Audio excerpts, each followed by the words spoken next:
Anupama film city देखकर बिल्कुल ही खुश हो जाती है। स्पॉटलाइट पड़ती है तो वो बोलती है, ये जगह जादू से कम नहीं, यहाँ लोगों के सपने टूटते भी हैं, बनते भी हैं। इस बीच परी एक पिलर का सहारा लेती है, पर क्रू मेंबर बताता है वो नकली है। परी तुरंत सॉरी बोल देती है। ईशानी को किसी जूनियर आर्टिस्ट समझ लिया जाता है तो वो गुस्से में कह देती है, मैं हीरोइन मटेरियल हूँ। ब्रेक टाइम अनाउंस होता है और सब अनुपमा से पूछते हैं उसे क्या हुआ था। अनुपमा मजाक में बोलती है, उस पे बर्फ गिर गई थी। ईशानी बोलती है, एक सीरियल की शूटिंग में कितने लोग काम करते हैं।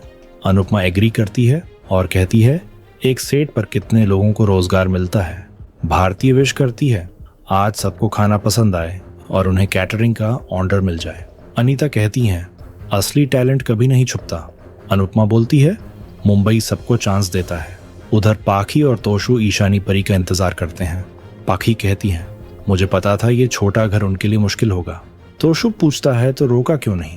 पाखी बोलती है, मम्मी के सामने कोई नहीं जीत सकता। लीला पूछती है, क्या अनुपमा को पता है।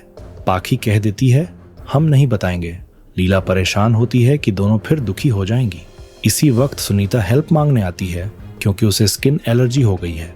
पाखी का पार्लर बंद है, इसलिए लीला उसे अंदर बुला लेती है। लीला को याद आता है ऐसे ही एलर्जी एक बार ईशानी को भी हुई थी और वो घर के नुस्खे से ठीक हो गई थी।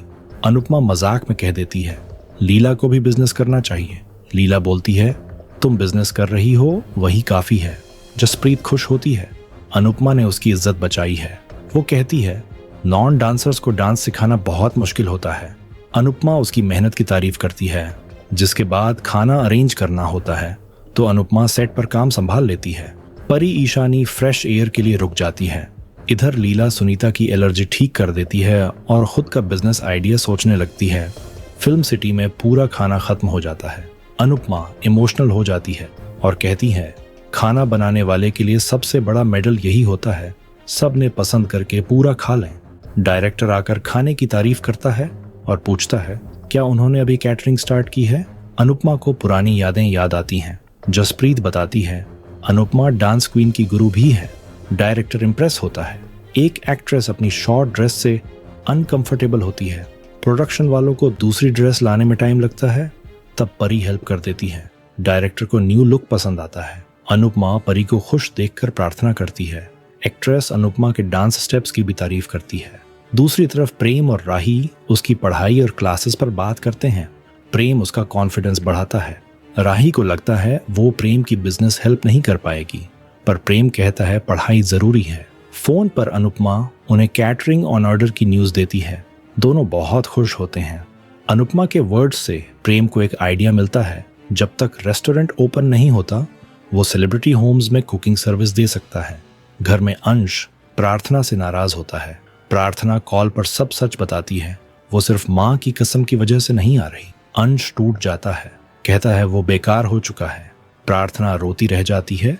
इधर गौतम भी डील की प्लानिंग में लगा होता है और मुंबई आने की बात करता है।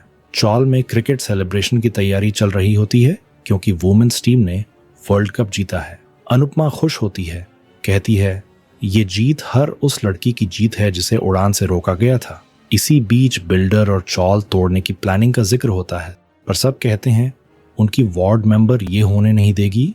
अनुपमा पूछती है, ये वार्ड मेंबर कौन है। आने वाले एपिसोड में देखने को मिलेगा अनुपमा सभी के साथ क्रिकेट खेलने की तैयारी करती है।